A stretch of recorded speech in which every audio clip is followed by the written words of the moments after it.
સુરેન્દ્રનગરના લીંબડી તાલુકાના મોટા કઠેચીમાં તળાવ ફાટ્યું। કઠેચી ગામમાં તળાવ ફાટી જતા આસપાસના વિસ્તારોમાં તળાવના પાણી ઘૂસી ગયા। નીચાણવાળા વિસ્તારના 50થી વધુ લોકોને બચાવવામાં આવ્યા છે। કઠેચી ગામમાં તળાવ ફાટ્યું અને તળાવના પાણી આસપાસના વિસ્તારમાં ઘૂસી ગયા છે અને હજી પણ સતત આવી રહ્યા છે, જેના કારણે અડધોઅડધ મકાન ડૂબી ગયું છે। નીચાણવાળા વિસ્તારમાં રહેતા લગભગ 50થી વધુ લોકો જેમને તાત્કાલિક આ સ્થિતિમાંથી બહાર લાવવામાં આવ્યા, તેમને રેસ્ક્યુ કરીને સલામત સ્થળે ખસેડવામાં આવ્યા છે।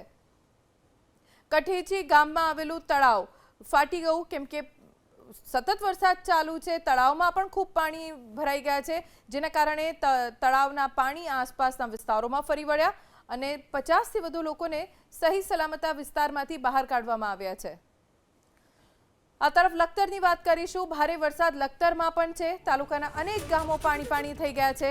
લખતરના ઢાંકી ગામે ઉમઈ નદીનો પાળો તૂટી ગયો, જેના કારણે નદીના પાણી આસપાસના વિસ્તારોમાં પ્રવેશી ગયા।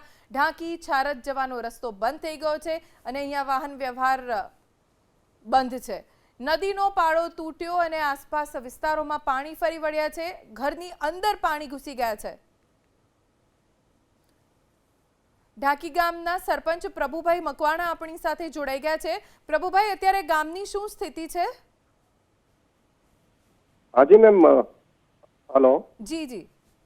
હાજી મેમ, છેલ્લા 3 દિવસથી જે એકધારો વરસાદ પડી રહ્યો છે અને જે અમારા ગામની બાજુમાંથી ઉમઈ નદી જે ધાંગધ્રા હળવદ તરફથી આવી અને નળ સરોવરની અંદર જાય, એ ઉમઈ નદી માં ખૂબ પાણી આવવાથી, પૂર આવવાથી અમારા ગામની બાજુનો ગ્રામ રક્ષકનો પાળો તૂટી જવાથી એનું તમામ પાણી ગામના નીચાણવાળા વિસ્તારોમાં ઘૂસી ગયું છે અને ઢાંકીથી છારજ જવા માટેનો રોડ આશરે 1.5 કિલોમીટર જેવો રોડ ઉપર પાણી જાય છે અને અહીંયા 2 રેલવેના અંડરબ્રિજ છે, ઢાંકીથી કારેલા જવા માટે અને ઢાંકીથી લીલાપુર જવા માટે, જે તાલુકાને જોડતો રસ્તા છે, એ પણ બંનેની અંદર પાણી ભરાઈ જવાથી એ રસ્તા પણ બંધ છે અને છારજ જવા માટે પણ બંધ છે, એટલે હાલ સંપર્ક કંઈ થઈ શકે તેમ નથી।